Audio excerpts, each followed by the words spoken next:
காஞ்சிபுரம் காமாட்சியம்மன் கோவில் அருகே உள்ள உணவகத்தில் பணிபுரியும் மேற்கு வங்கத்தை சேர்ந்த இளைஞரை கத்தியால் குத்திய வழக்கில் கைது செய்ய சென்ற போலீசாரிடம் இருந்து தப்பிப்பதற்காக ரேஷன் கடை கட்டிடத்தில் இருந்து குதித்த ரவுடிக்கு காலில் எலும்பு முறிவு ஏற்பட்டு மாவுக்கட்டு போடப்பட்டுள்ளது. இது குறித்த கூடுதல் விவரங்களை எமது செய்தியாளர் துரை வெங்கடேஷ் வழங்கிட கேட்கலாம். வணக்கம் துரை வெங்கடேஷ், மேலும் விவரம். வணக்கம் பிரியங்கா. இந்த காஞ்சிபுரம் மாநகராட்சிக்கு உட்பட்ட செங்கல் நீரோடை வீதி பகுதியிலே கிளாசிக் ரைடர் என்கிற அசைவ உணவகமானது செயல்பட்டு வருகிறது. இந்த அசைவ உணவகத்திலே மேற்கு வங்காளத்தை சேர்ந்த மைஃபு ஜான் என்கிற அந்த 28 வயதுடைய அந்த நபர் பணிபுரிந்து வருகிறார். இந்த நிலையிலே இவர் மைஃபு ஜால் நேற்று மாலை அந்த உணவகத்தின் வெளிப்புறத்திலே அமர்ந்து கொண்டு தனது கைபேசியிலே பேசிக் கொண்டிருந்த நிலையை அவ்வழியாக வந்த நபர்கள் மூவர் அந்த மைஃபு ஜாலின் அந்த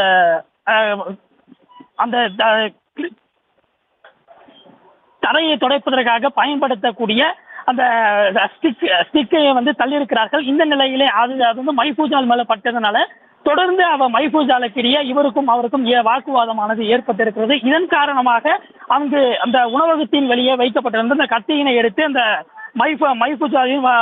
மைஃபூஜாலுக்கு 3க்கும் மேற்பட்ட இடங்களில் இந்த மர்ம நபர்கள் மூவர் குத்தி சென்றிருக்கிறார்கள். இதனையடுத்து அங்கிருந்து தப்பியும் சென்றிருக்கிறார்கள். இதனையடுத்து காஞ்சிபுரம் அரசு தலைமை மருத்துவமனையை கத்தி குத்து காயங்கள் மைஃபூஜால் அனுமதிக்கப்பட்டு தொடர்ந்து சிகிச்சை அளிக்கப்பட்டு வந்த நிலையில் அங்கு முதலுதவி சிகிச்சைகள் அளிக்கப்பட்டு அவருக்கு பலத்த காயமானது ஏற்பட்டதன் காரணமாக உயிருக்கு ஆபத்தான நிலையை தற்போது செங்கல்பட்டு மருத்துவமனைக்கு அனுப்பி வைக்கப்பட்டிருக்கிறார்கள். இந்த நிலையில் இது குறித்து அந்த சிவகாஞ்சி போலீசார் தொடர் விசாரணைகளை மேற்கொண்டனர். அப்போது அந்த வழியாக வந்த மது போதையிலே இருந்த அந்த 3 நபர்கள் வாலிபர்கள் உதயா மற்றும் அண்ணாமலை, சதீஷ் ஆகிய மூவரும் இந்த கத்திக்குத்து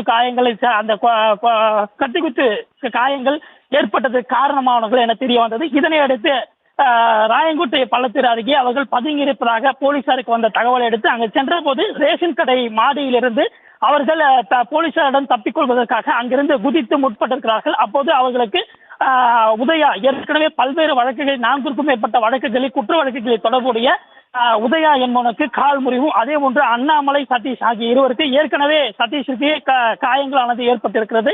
இதன் காரணமாக கையிலும் எலும்பு முறிவானது ஏற்பட்டது. இந்த நிலையில தற்போது அண்ணாமலைக்கும் கை முறிவானது ஏற்பட்டு காஞ்சிபுரம் அரசு தலைமை மருத்துவமனையிலே தற்போது சிகிச்சைக்காக அனுமதிக்கப்பட்டு தொடர் சிகிச்சையிலிருந்து தற்போது இருந்து வருகிறார்கள். விவரங்களுக்கு நன்றி துரை வெங்கடேஷ். செய்திகளை உடனுக்குடனும் துல்லியமாகவும் தெரிந்து கொள்ள சப்ஸ்கிரைப் பண்ணுங்க.